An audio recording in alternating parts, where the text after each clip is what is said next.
Éphésiens chapitre 1 du verset 1 à 14. Et je vais lire le passage d'aujourd'hui. Paul, apôtre de Jésus-Christ par la volonté de Dieu, aux saints qui sont à Éphèse et aux fidèles en Jésus-Christ. Que la grâce et la paix vous soient données de la part de Dieu, notre Père, et du Seigneur Jésus-Christ. Béni soit Dieu, le Père de notre Seigneur Jésus-Christ, qui nous a bénis de toutes sortes de bénédictions spirituelles dans les lieux célestes en Christ. En lui, Dieu nous a élus avant la fondation du monde, pour que nous soyons saints et irrépréhensibles devant lui.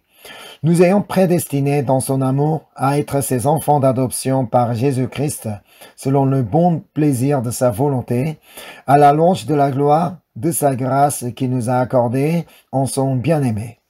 En lui, nous avons la rédemption par son sang, la rémission des péchés, selon la richesse de sa grâce, que Dieu a répandue abondamment sur nous, toute espèce de sagesse et d'intelligence, nous faisant connaître le ministère de sa volonté, selon le bienveillant dessein qu'il avait formé en lui-même, pour le mettre à l'exécution lorsque les temps seraient accomplis de réunir toutes choses en Christ, celles qui sont dans les cieux et celles qui sont sur la terre.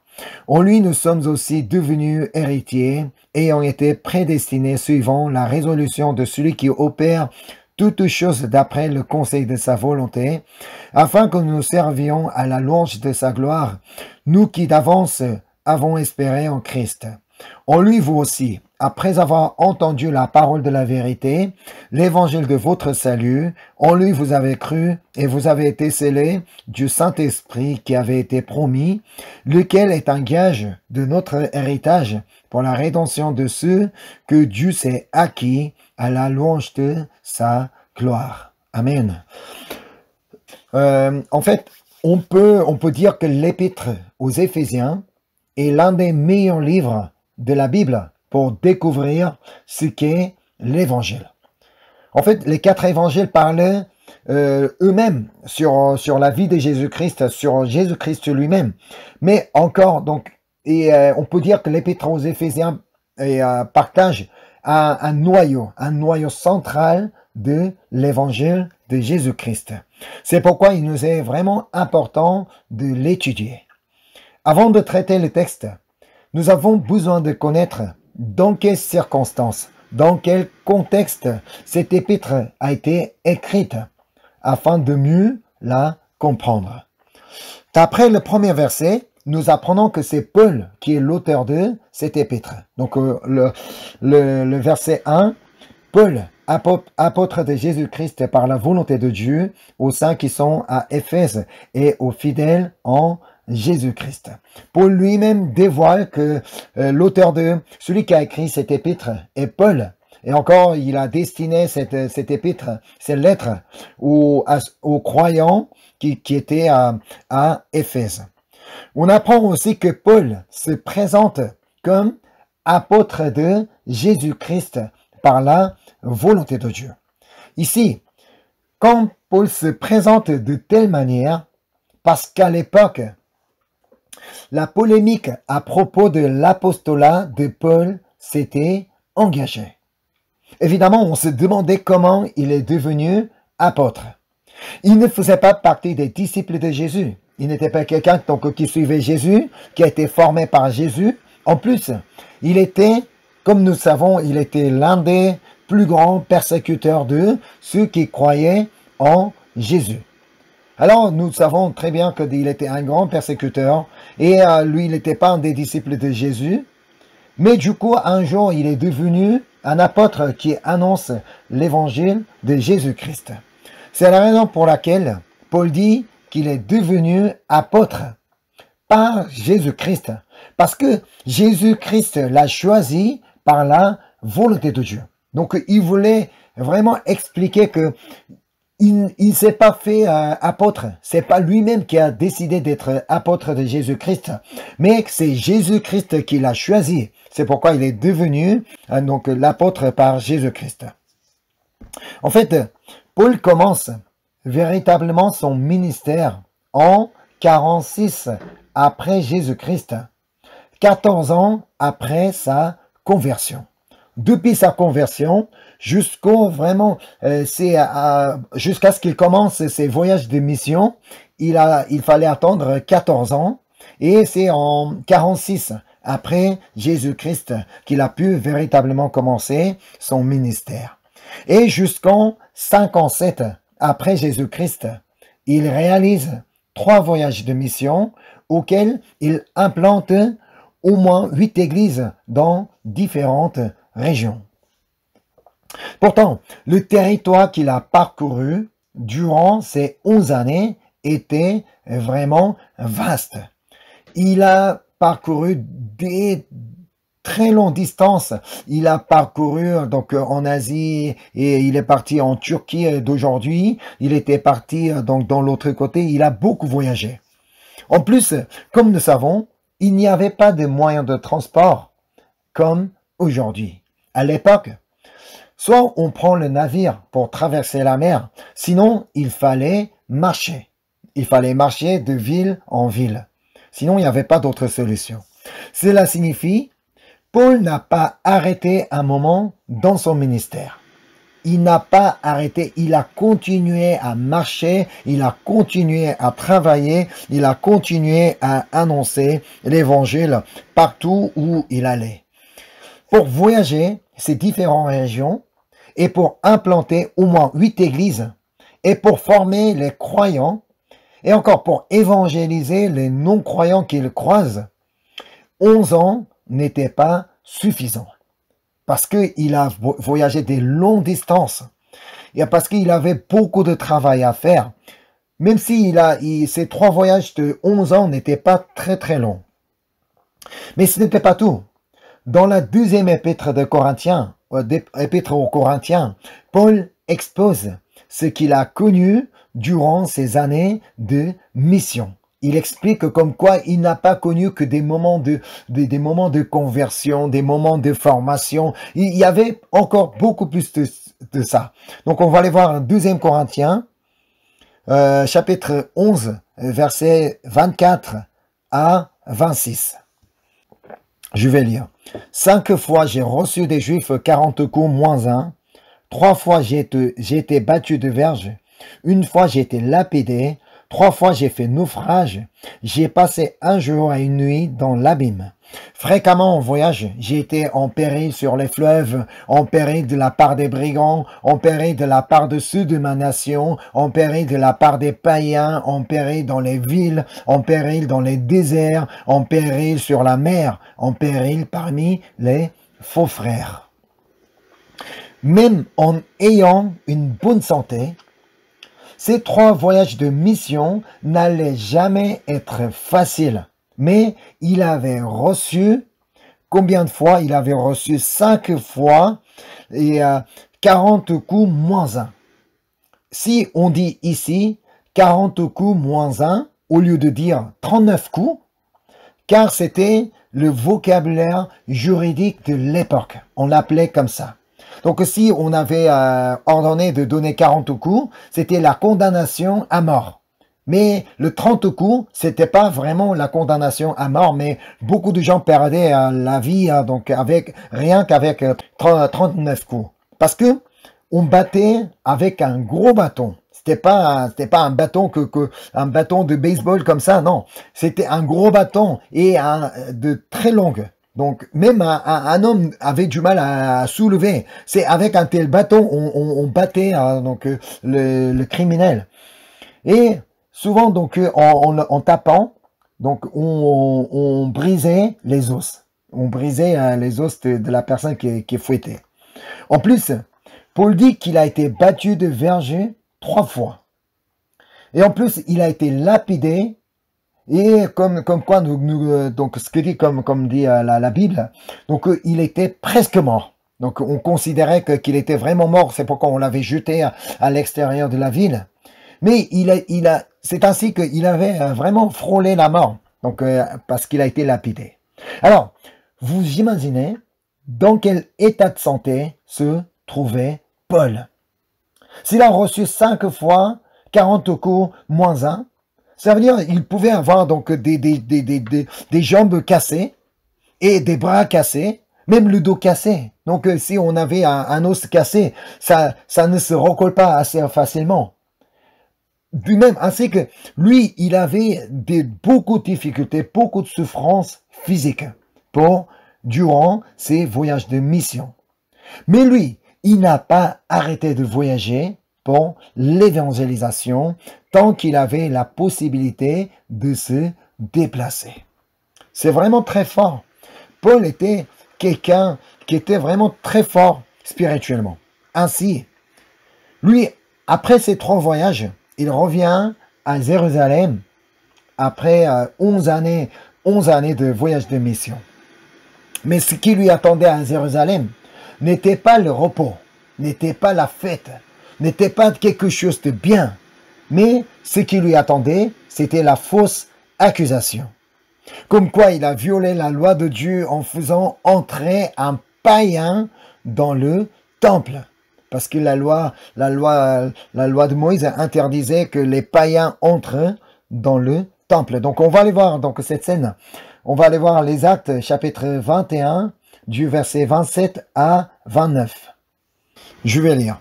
Sur la fin de 7 jours, les Juifs d'Asie, ayant vu Paul dans le temple, soulevèrent toute la foule et mirent la main sur lui, en criant, « Hommes israélites, au secours! Voici l'homme qui prêche partout et à tout le monde contre le peuple, contre la loi et contre celui. Il a même introduit des Grecs dans le temple et a profané ce saint lieu. Car ils avaient vu auparavant Trophime d'Éphèse avec lui dans la ville et ils croyaient que Paul l'avait fait entrer dans le temple. » Enfin, Paul a été emmené à Rome parce qu'il a appelé César pour être jugé pour son innocence. C'est vrai, donc Paul, il n'a pas violé la loi, mais il a été faussement accusé. C'est pour ça qu'il a dû être emmené jusqu'à Rome. Ces 3 voyages qu'il a fait durant les 11 années n'étaient que pour la gloire de Dieu et pour sauver des âmes perdues. Pendant ces 11 années, lui, il n'a rien fait pour lui-même. Ce n'était pas pour sa propre gloire. Ce n'était pas pour sa célébrité. Ce n'était pas pour son bien qu'il avait voyagé, qu'il a annoncé l'évangile. Mais il a passé ces années dans la souffrance, dans la douleur, pour l'évangélisation, pour sauver des âmes. Mais, même s'il a frôlé, il a frôlé la mort à plusieurs reprises et avec des douleurs insurmontables. Ce qui est très fort, c'est qu'il n'a pas cessé de travailler pour Dieu. Mais au retour, tout ce qui lui restait était la fausse accusation. Et il finit par être emprisonné à Rome. On peut se poser la question, mais comment est-ce possible? Comment Dieu peut lui laisser dans tes situations? Alors qu'il a vraiment donné tout pour le Seigneur. Il a vraiment tout donné pour l'évangélisation. Il a vraiment tout donné pour implanter des églises. Mais tout ce qui lui restait, c'était la mauvaise santé. Et puis, donc maintenant, il est accusé faussement et qu'il a été emprisonné à Rome. En plus, dans la prison, il entend des nouvelles des églises qu'il avait implantées dans différentes régions. Particulièrement à Éphèse. Lui, il avait donné beaucoup de temps pour l'édification de la communauté. Il a passé beaucoup de temps à former les Éphésiens. Mais la nouvelle qu'il a eue, qu'il a entendue de l'église d'Éphèse, ce n'est pas que cette église grandit de plus en plus et que les gens se convertissent et il y a de bonnes choses qui se passent dans cette communauté. Non, mais c'est qu'il y avait des divisions entre les Juifs et les Grecs et que la communauté souffrait à cause des sectes. Des sectes qui entraient dans la communauté et qui créaient des troubles parmi les chrétiens.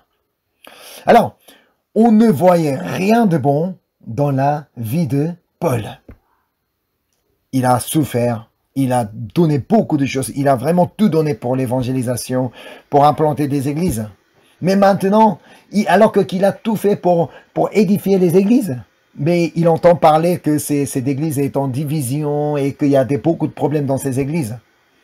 Si jamais vous étiez à la place de Paul, qu'allez-vous écrire aux Éphésiens?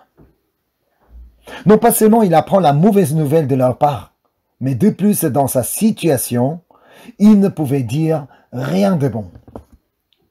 Ben, si on était à sa place, on aurait pu écrire aux Éphésiens, mais qu'est-ce que vous faites? Donc, vous ne vous rappelez pas tout ce que je vous ai enseigné. Mais aimez-vous les uns les autres, et puis mais faites du bien, quelque chose du bien. Non, mais c'est pas bien ce que vous faites. Mais allons voir ce qu'il a dit. Donc, retournons au texte aujourd'hui.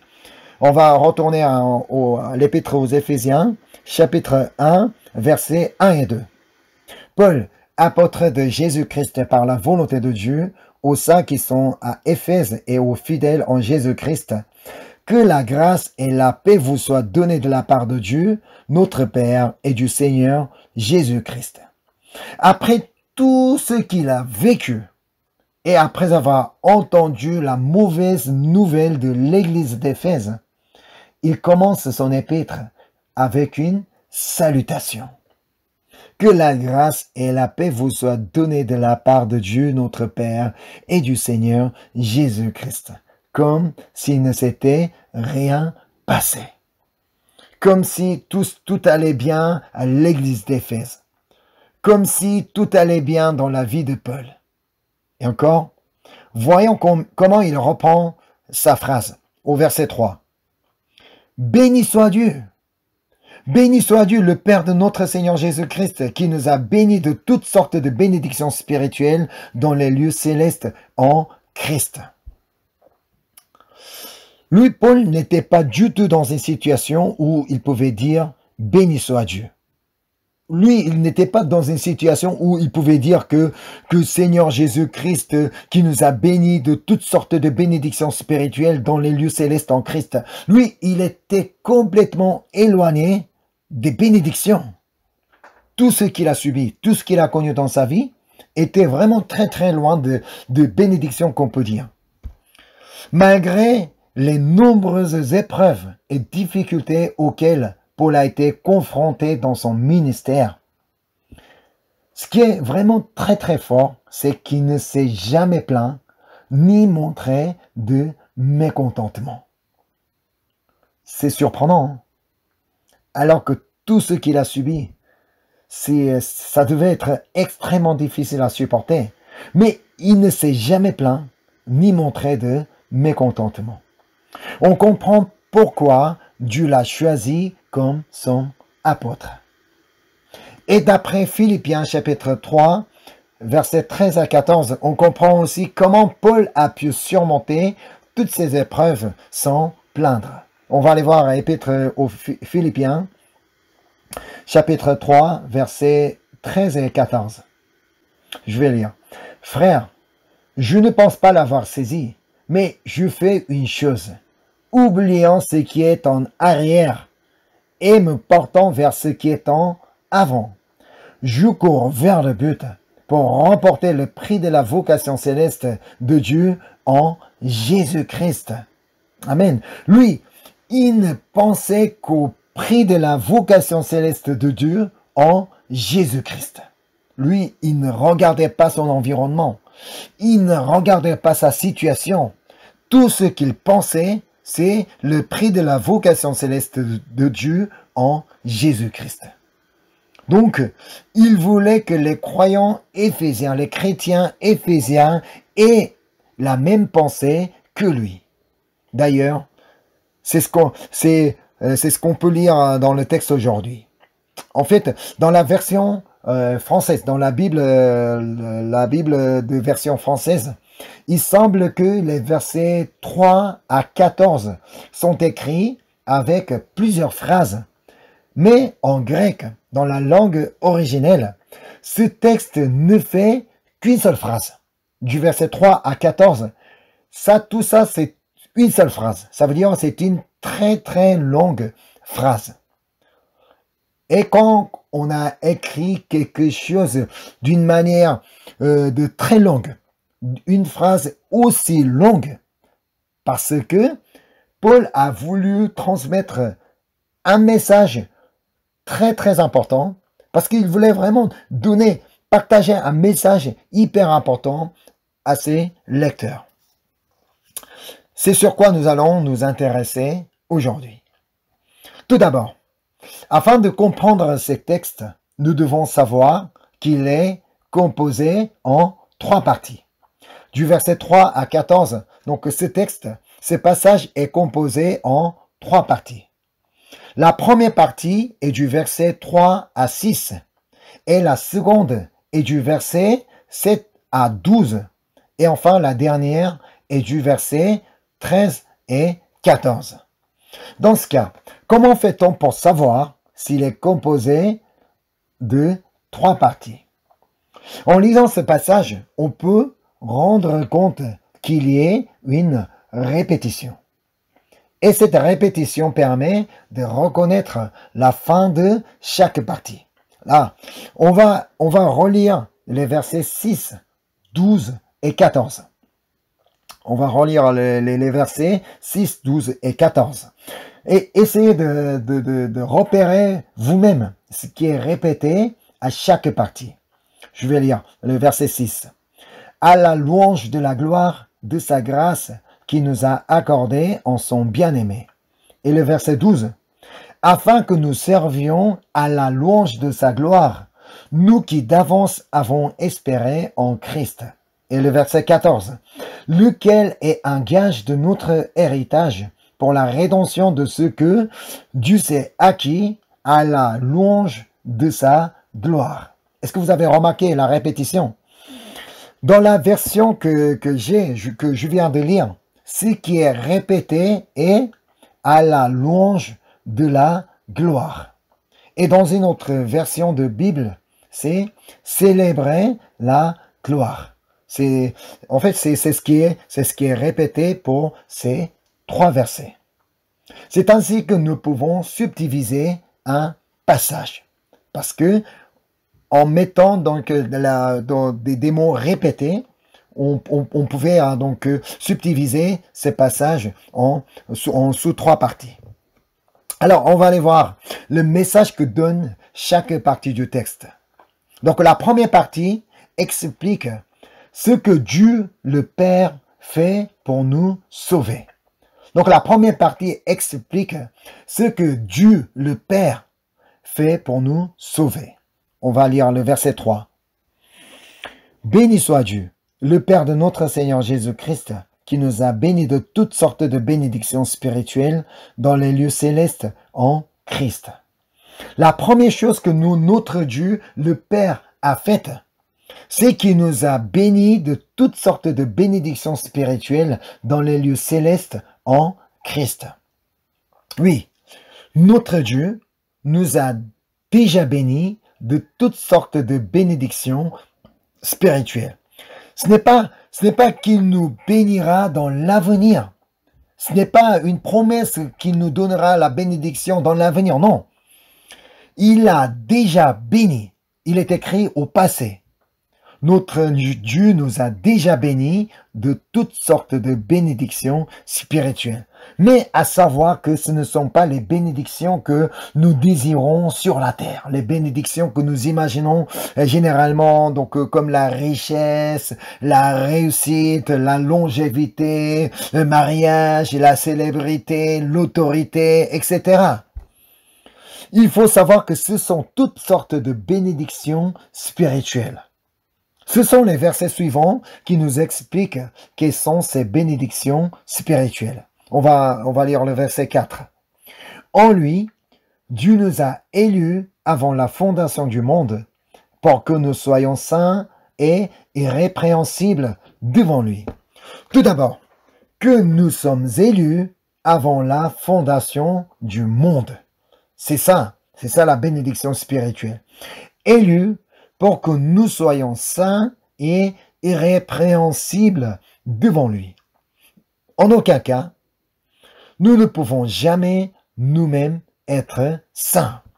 Nous-mêmes, on ne peut pas être sanctifiés. Même si on prend la douche, on respecte toutes les lois et puis donc on essaie d'être saint et propre. Non, nous-mêmes, on ne peut pas être saints, on ne peut pas être sanctifiés. Parce que nous sommes nés pécheurs. Nous sommes vraiment, à l'origine, nous sommes tous des pécheurs. Alors, on ne peut pas être sanctifiés nous-mêmes. C'est pourquoi on ne peut pas non plus être irrépréhensible devant Dieu. Mais Dieu, il nous a donné le moyen d'être saints et irrépréhensible devant lui en nous éliant en Jésus-Christ. Et encore, le verset 5 dit « Nous ayant prédestinés dans son amour à être ses enfants d'adoption par Jésus-Christ, selon le bon plaisir de sa volonté. » En fait, notre vraie bénédiction spirituelle, c'est que nous sommes devenus enfants de Dieu. Dieu nous a prédestinés à être ses enfants d'adoption par Jésus-Christ. Dieu ne veut voir personne périr. Dieu nous a prédestinés à sauver par Jésus-Christ parce que nous sommes ses enfants. En fait, il n'y a pas plus grande bénédiction qu'être enfant de Dieu. Parce que notre papa, il est tout puissant, il est omniscient, il est omniprésent, tout est possible à lui. Aucun père charnel ne peut être comme ça. Mais notre Père céleste, notre Père éternel, tout est possible à lui.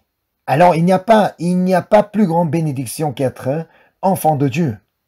Même si nous avons toutes les bénédictions du monde, même si nous avons la richesse, tous les diplômes, et puis voilà, donc une belle famille, une belle voiture, une belle maison, tout ce qu'il faut. Mais si nous allons à l'enfer après la mort, à quoi ça sert tout ce qu'on possédait, tout ce qu'on jouissait sur la terre? Mais tout ce qu'on vit sur la terre, c'est vraiment très limité. Mais dans le monde où nous irons après la mort, c'est le monde éternel. C'est là que on va soit on va vivre éternellement dans le royaume des cieux, dans la joie et dans la fête, soit on va souffrir éternellement à l'enfer après la mort. Pour nous qui croyons en Jésus-Christ, nous avons maintenant cette bénédiction spirituelle, car nous sommes sauvés de la malédiction et nous vivons maintenant en tant qu'enfants de Dieu. C'est la raison pour laquelle il nous est important de croire en Jésus. Et la deuxième partie nous explique donc ce que Jésus-Christ fait pour nous sauver. Et encore, Jésus-Christ a fait pour nous sauver. C'est le verset 7. En lui, nous avons la rédemption par son sang, la rémission des péchés, selon la richesse de sa grâce. Nous-mêmes, comme je l'ai dit tout à l'heure, nous-mêmes, nous ne pouvons rien faire pour la rémission des péchés. Nous ne pouvons pas nous sanctifier. Nous ne pouvons pas être purifiés nous-mêmes. Nous ne pouvons pas pardonner nous-mêmes nos péchés. C'est pourquoi Jésus-Christ est venu sur la terre, est mort pour chacun de nous et il a coulé son sang pour chacun de nous. C'est en lui que nous avons la rédemption par son sang, la rémission des péchés selon la richesse de sa grâce. Mais si aujourd'hui nous croyons en Jésus-Christ, ce n'est pas parce que c'est nous qui avons décidé de croire en Jésus, mais grâce à la sagesse et à l'intelligence que Dieu nous a donnée. C'est ce que dit le verset 8. Que Dieu a répandu abondamment sur nous par toute espèce de sagesse et d'intelligence. Et encore, grâce à la sagesse et l'intelligence que Dieu nous a donnée, nous pouvons encore connaître tout ce que notre Seigneur dit, et encore nous pouvons connaître le mystère de Jésus-Christ. Ce n'est pas avec notre propre intelligence que nous arrivons à connaître le mystère de Jésus-Christ, mais grâce à la sagesse et l'intelligence que Dieu nous a donné que nous pouvons connaître le mystère de Jésus-Christ. Le verset 9. Nous faisons connaître le mystère de sa volonté, selon le bienveillant dessein qu'il avait formé en lui-même. Nous, en tant que l'être humain, en tant qu'un être humain, on ne peut jamais connaître le mystère de sa volonté selon le bienveillant dessein qu'il avait formé en lui-même. Avec le niveau humain, avec notre intelligence humaine, comment serait-il possible de connaître le niveau divin de notre Seigneur? On ne peut jamais connaître son dessein. On ne peut jamais connaître sa volonté parfaite. Alors, c'est parce que Dieu nous a donné la sagesse et l'intelligence que nous pouvons lire la Bible et nous pouvons en comprendre. Quand nous lisons la Bible, donc aussi nous arrivons à comprendre des passages. Ce n'est pas parce que je suis si intelligent que j'arrive à comprendre, non. C'est grâce à la sagesse et l'intelligence que Dieu nous a donnée que cela est possible de comprendre la parole de Dieu. Et encore, croire que Jésus, croire que Jésus reviendra un jour n'est possible parce que c'est Dieu qui nous a donné la sagesse et l'intelligence. On va lire le verset 10. Pour le mettre à exécution lorsque les temps seraient accomplis, de réunir toutes choses en Christ, ceux qui sont dans les cieux et ceux qui sont sur la terre. C'est parce que nous croyons en Jésus-Christ que nous pouvons espérer son jour d'avènement. C'est au jour d'avènement, ceux qui sont dans les cieux et ceux qui sont sur la terre seront réunis. Mais c'est parce que nous croyons en Jésus-Christ que nous pouvons espérer impatiemment ce jour d'avènement. Pour ceux qui croient en Jésus-Christ, ce jour de retour de Jésus sera un jour de joie, un jour de fête. Mais pour ceux qui ne croient pas en Jésus-Christ, ce jour sera un jour de malheur, un jour de crainte, un jour de tristesse. Nous qui croyons en lui sommes devenus héritiers, donc nous n'avons rien à craindre pour ce jour qui arrivera un jour. On n'a pas à craindre, même si Jésus-Christ revient demain. On n'a pas à craindre parce que nous croyons en Jésus-Christ, parce que nous croyons que nous irons au royaume des cieux après la mort, après son avènement. Alors on n'a rien à craindre. Mais si on a la crainte de ce jour d'avènement, ça veut dire je ne crois pas réellement en Jésus-Christ. Alors, on va passer au verset 11. En lui, nous sommes aussi devenus héritiers, ayant été prédestinés suivant la résolution de celui qui opère toutes choses d'après le conseil de sa volonté. Oui, Dieu a prédestiné à nous faire devenir tous ses héritiers, mais malheureusement, tout le monde ne peut pas devenir héritier. Ceux qui refusent de croire en Jésus ne peuvent pas le devenir. Alors que Dieu a déjà prédestiné pour tout le monde, pour que tout le monde devienne enfant de Dieu. Mais si c'est nous qui refusons, non, mais je ne veux pas devenir enfant de Dieu, je ne veux pas chercher à croire en qui que ce soit. Si c'est nous qui refusons donc de croire en Jésus, d'être enfant de Dieu, cette personne-là pourrait pas devenir héritier, ne pourrait pas devenir enfant de Dieu. On va aller voir l'évangile de Jean, chapitre 1, versets 12 et 13. Mais à tous ceux qui l'ont reçu, à ceux qui croient en son nom, elle a donné le pouvoir de devenir enfants de Dieu, lesquels sont nés non du sang, ni de la volonté de la chair, ni de la volonté de l'homme, mais de Dieu. Tant qu'on ne le reçoit pas, et tant qu'on ne croit pas en son nom, Jésus ne peut pas donner le pouvoir de devenir enfant de Dieu, même si Dieu a prédestiné à sauver tout le monde. Tant qu'on le refuse, Dieu ne peut pas le sauver, parce que Dieu ne force personne. C'est pourquoi tout le monde a besoin de recevoir le Saint-Esprit.